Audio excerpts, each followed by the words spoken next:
So, we've been talking this hour about the return to homemaking, a phenomenon that has swept up a generation of American women. Do-it-yourself websites are a big part of that trend. Brittany Jones-Cooper is going to take us through some of the hottest ones that are out there. So please welcome Brittany. So, we should explain, by the way, just so you all know, I've known Brittany for some time. She moved here from Omaha, Nebraska, and she was my intern many years ago. Not that many years ago, so great to see you from the University of Nebraska. Got me fresh off the boat. That's right. Go Huskers. Go Huskers. Woo! And my mom's from Omaha, too, so I have a special place in my heart for Brittany. All right, so what do you think about this whole trend, and how responsible are all these websites and apps for kind of encouraging people? Yeah, I think people have always done it themselves. They, people make their own clothes and food, but definitely social media has brought it back to the mainstream. And I think for that millennial generation too, it's kind of reintroduced them to some things that maybe weren't passed down like they once were. Right. And so when you look at like Pinterest, everybody's familiar with Pinterest now, it's completely blown up. And I think it's because people were really looking for somewhere to share their craftiness. Well, since you're my digital go-to gal, you're going to take us through a couple of apps that can really help if you want to sort of do it yourself and learn how to do things at home. What's the first one? The first one is Craftsy, and it's great if you're not very crafty because they provide online courses and workshops to actually teach you some of these skills. Wow. So just right here in the middle, it's kind of hard to read, but you can see they have classes on quilting, crocheting, jewelry making. I'm going to select knitting. I've never knitted before. Okay. And you just click on it and you can watch a little preview of what the class is going to look like. They introduce you to the instructor, which is great because during the class you can actually ask the instructor questions. Really?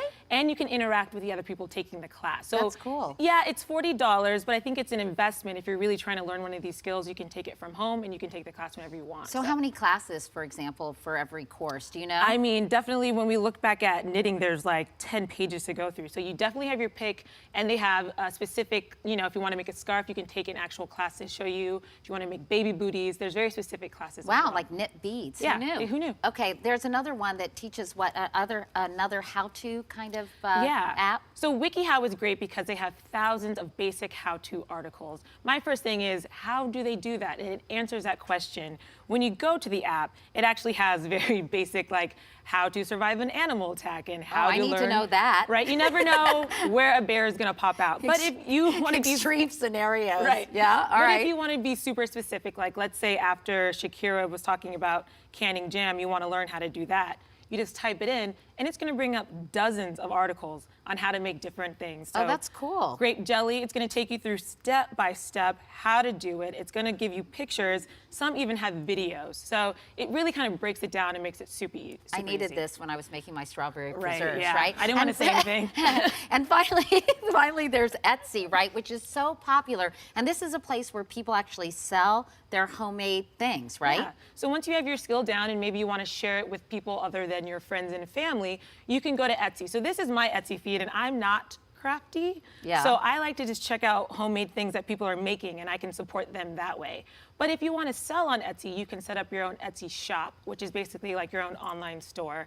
And you can sell your goods, you can build your brand, and you can really expand your business because the Etsy community has 25 million people. So when you post your handmade product on Etsy, people are going to see it. That's really cool. So, obviously you can enjoy the art of making things, but then you can sell them. Yeah. And obviously have some extra income. And there's some beautiful things that you can get on Etsy, gorgeous. Right? They have jewelry. Here, show us some more of those things. I mean, people, and also vintage items like these glasses, I'm sure are just a vintage item that somebody found. And it's just, those are cute. I like those. Yeah, and now you don't have to go through a thrift store. It's like somebody went and found it for you. Okay, and what are those steps? What were they selling, steps? I don't know.